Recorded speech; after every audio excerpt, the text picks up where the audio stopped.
ఇప్పుడే కొంతమంది మాట్లాడుతూ చెప్పారు. రాజమౌళి లాంటి వ్యక్తులు కూడా మాట్లాడుతూ ఒక మాట అన్నారు.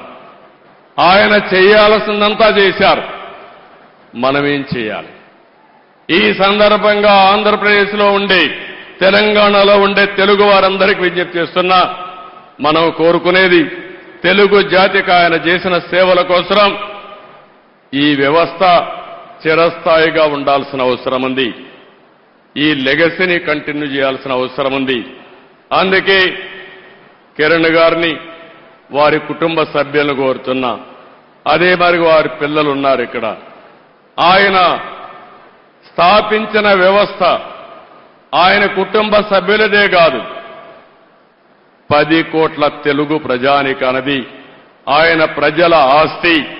అలాంటి ఆయన స్థాపించిన వ్యవస్థల్ని భావితరాలకు అందించే బాధ్యత వారు తీసుకుంటే, మనందరం కలిసి ఆయన స్ఫూర్తి ఎల్లప్పుడూ తెలుగు జాతిలో ఉండే విధంగా మనం ఆలోచించాల్సిన అవసరం ఉంది. ఎన్టీ రామారావు గారికి కూడా భారతరత్న ఇవ్వాలని చెప్పి మనం ఎప్పటి నుంచో పోరాడుతున్నాం.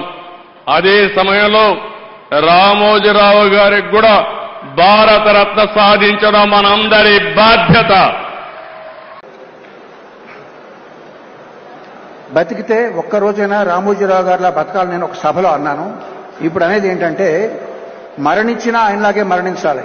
ఎందుకంటే కురుక్షేత్ర సంగ్రామంలో భీష్ముడు తన మరణాన్ని, తన మృత్యుని ఆపి ఉత్తరాయణం వచ్చే వరకు కూడా దాన్ని నిగ్రహించి ఆపారు. ఆయనే ఆపారు. ఆయన అదేవిధంగా తను ఎంతో ప్రేమించే ఆంధ్రప్రదేశ్ కబంధ హస్తాల్లోంచి బయటపడడం ఆయన కళ్ళారా చూసి అప్పుడు నిష్క్రమించారు.